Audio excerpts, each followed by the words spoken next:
सो hi everyone. सिर्फ 30 दिन बाकी है। जी हाँ दोस्तों, आज 11 मार्च है और ठीक 11 अप्रैल को आप एमएचटी सीईटी का पेपर दे रहे होगे। अब इसमें दो टाइप के बच्चे रहेंगे, एक ऐसे बच्चे जिनका स्टार्टिंग का शिफ्ट होगा और एक ऐसे बच्चे जिनका लास्ट में 15 तारीख को 16 तारीख को इस तरीके से डिले शिफ्ट आएगा। दोस्तों मैं आपसे पूछना चाहता हूं कि अभी तक आपने प्रिपरेशन स्टार्ट की है कि नहीं। कमेंट सेक्शन के अंदर आप मुझे ये बताओ कि यस सर मैंने स्टार्ट कर दिया है, नो सर अभी मैं स्टार्ट करूंगा। तो देखो, जिन बच्चों ने स्टार्ट कर रखा है, मैं आपसे कहना चाहता हूं लिटरली अब तक आपका सीटी का 20% सिलेबस तो पढ़ करके हो जाना चाहिए। अगर आपका 20% सिलेबस पढ़ करके हो गया तो मतलब समझ जाओ आप सही चल रहे हो। और जिनका कुछ भी नहीं हुआ है तो उनको कैसे करना है, और जिनका अच्छा खासा हो गया है तो उनको भी कैसे करना है। पहली बात तो मैं उन बच्चों की बात करूंगा जिनका कुछ भी नहीं हुआ है, जो सीएस के वजह से अटके हुए थे, आईटी के वजह से अटके हुए थे, या फिर उन्हें अब तक कुछ मोटिवेशन नहीं आ रहा है। भाई साहब, मोटिवेशन से कुछ नहीं होता है। मोटिवेशन से 2 दिन पढ़ लोगे, डिसिप्लिन आना चाहिए लाइफ में। ये आपने बहुत से लोगों को बोलते हुए सुना होगा, आज मुझे भी इस बार सुन लो और अच्छे से समझ लो। तो देखो ध्यान से, मैं जो चीजें बता रहा हूँ वो आपको अच्छी तरीके से फॉलो करना है। आप इन बातों को अपने दिमाग में रखो। बच्चे देखो बहुत सारे कॉल करते रहते हैं और पूछते रहते हैं कि सर कैसे पढ़ेंगे, क्या पढ़ेंगे, कुछ समझ में नहीं आ रहा है। ठीक है, तो चलो अब मैं वो चीज आपको भी बता रहा हूँ, ध्यान से सुनना। सिंपल सी बात कर रहा हूँ। सबसे पहली बात तो आप एमएचटी सीईटी की एग्जाम दे रहे हो, आपका वाई क्लियर है क्या? आपका वाई क्लियर है क्या? आप क्यों एग्जाम दे रहे हो ये आपको पता है? डू यू नो कि आप क्यों एग्जाम दे रहे हो? तो पहला वो रीजन लिखो। जब तक रीजन नहीं लिखोगे ना, जब तक अंदर से नहीं आएगा ना, मैनिफेस्ट नहीं करोगे ना पढ़ना है करके, तब तक पढ़ना स्टार्ट नहीं करोगे। तो पहले तो आप क्यों दे रहे हो ना एग्जाम ये समझो। सर मेरा टारगेट है सीओईपी, सर मेरा टारगेट है वीजेटी है, सर मुझे अच्छे कॉलेज में जाना है, सर मुझे अच्छे कॉलेज में जाना है, सर मैं कैसे जाऊंगा? पढ़ना पड़ेगा, बिना पढ़े कुछ सोल्यूशन नहीं। अगर आप देखोगे मेरे पास टोटल 25 चैप्टर है, आप समझ के चल लो। आपके पास यहां पर 16, ठीक है, फिर वहां पर 10, आपके पास 25-26 चैप्टर है। केमिस्ट्री के अंदर मैं बात कर रहा हूँ। अब क्या हमें पूरा सिलेबस कवर अप करना है? क्या हमें कुछ चैप्टर्स पढ़ने हैं?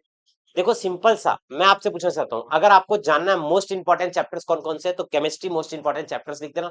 अगली वीडियो में आपके लिए उसको लेकर के आ जाऊंगा। देखो, सबसे पहला लास्ट के 30 डेज में आपके पास ना ये टारगेट होना चाहिए कि आपके पास जो भी सब्जेक्ट है पीसीएम या फिर आप पीसीबी पकड़ लो। अब आपको करते हुए कैसे चलना है? अगर आप किसी के साथ नहीं पढ़ रहे हो तो सबसे बड़ी बात गलती ये है आपकी, को 2 घंटे कभी भी लेक्चर्स के ऊपर स्पेंड करना है। 2 घंटे, 2 घंटा और 2 घंटा, कुछ इस तरीके से। तो टोटल आपको 6 घंटे तो यहाँ पर पढ़ने ही है, आप ये समझ के चल लो। ये 6 घंटे कैसे हो गए? ये 6 घंटे लाइव लेक्चर्स के हो गए। ये लाइव लेक्चर्स के हो गए। अगर आप लाइव लेक्चर देख करके नहीं पढ़ रहे हो तो फिर क्या हो रहा है दोस्तों, पता है आपको? आपको ये बात नहीं पता कि आपका सिलेबस चल रहा है कि नहीं चल रहा है।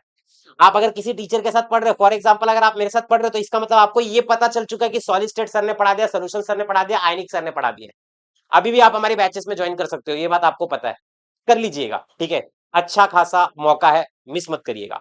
आप सबसे पहले लाइव लेक्चर में चलिए। जब आप लाइव लेक्चर में चलोगे तो आपका एक एक करके सिलेबस कंप्लीट होगा। नहीं तो जब आप खुद से करने बैठोगे, किसी दिन पढ़ोगे किसी दिन नहीं पढ़ोगे, टाटा फीस हो जाएगी। आप लाइव लेक्चर्स में हमारे साथ पढ़िए 6 घंटा, पहली बात। दूसरी बात, आपके पास बाकी के जो 6 घंटे बच रहे हैं, ठीक है, देखिए हमें 12 घंटे तो मिनिमम पढ़ते हुए चलना ही है।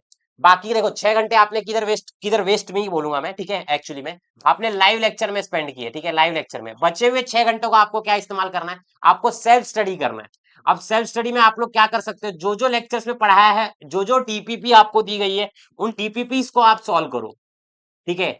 डीपीपी इसको सॉल्व करो, आप प्रीवियस ईयर क्वेश्चंस को सॉल्व करो, आप हर एक चैप्टर का मॉक टेस्ट देते हुए चलो। अब आपके दिमाग में आ रहेगा सर ये सब कहाँ पे मिलेगा? तो दोस्तों आपके लिए नेक्स्ट रैंकर बैच है ना, प्रमोशन नहीं कर रहा हूँ, जस्ट मैं आपको बता रहा हूँ, मैं इसमें करवा रहा हूँ। जो भी बच्चे मेरे नेक्स्ट रैंकर के, कमेंट सेक्शन के अंदर बताओ कि हमारा हमारा केमिस्ट्री कैसा चल रहा है, बताओ, थोड़ी तारीफ करो नीचे कमेंट में। पढ़ना चाहिए, बच्चों को पता चलना चाहिए। देखो कंटेंट पे आओ, आप लाइव लेक्चर मेरे साथ देखो, ठीक है। लाइव लेक्चर देखोगे उसकी पीडीएफ यहाँ पे मिल जाएगी। डीपीपी देखोगे, डीपीपी आपको मिल जाएगा। डीपीपी के नीचे ही आपको प्रीवियस ईयर क्वेश्चंस की पीडीएफ मिल जाएगी।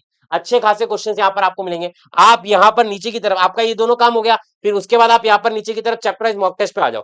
आप हर एक एक चैप्टर का अच्छी तरीके से 2-2 3-3 4-4 5-5 मॉक टेस्ट देकर के अपना चैप्टर भी देख सकते हो कि आपका कितना पढ़ के हुआ कितना नहीं हुआ।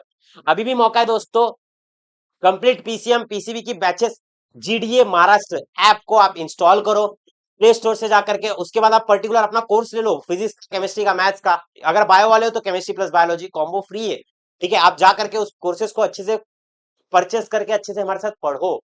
एक एक दिन वेस्ट मत करो। हमारे साथ रहोगे, चलते रहोगे तो चमकते रहोगे। इसमें आपको वही मैं बताना चाहता हूँ। और जो बच्चे मेरे ऐसे देखो, जिन्होंने नहीं पढ़ रखा है, वो इस तरीके से पढ़ो, किसी भी चैप्टर को आप वन शॉट से देख करके ना फटाफट से रिवाइज कर लो, ठीक है। और ऐसा टाइम टेबल मत बनाओ कि मैं सुबह उठूंगा फिर ये करूंगा शाम को ये करूंगा, बिग बॉस का घर नहीं है भाई, ठीक है। हर दिन आप एक टाइम पे नहीं उठ सकते, कभी लेट हो जाएगा फिर पूरा टाइम यही चलता रहेगा कि यार उठा नहीं। तो इसीलिए आप पढ़ना चालू करो, टाइम पास बिल्कुल भी मत करो। पहली चीज मैंने आपको बता दी। दूसरी चीज, अगर आपका वाई क्लियर नहीं है तो आप बिल्कुल भी नहीं पढ़ोगे, इस वीडियो के बाद भी 4-5 वीडियो जाकर के देखोगे और टाइम पास करोगे। सो बस इस वीडियो के लिए इतना ही।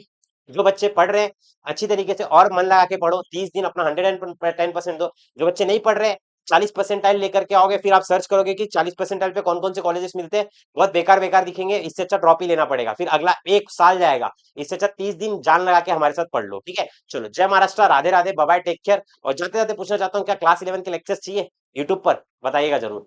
Bye bye. अपने दोस्तों से शेयर करना मत भूलना। राधे राधे।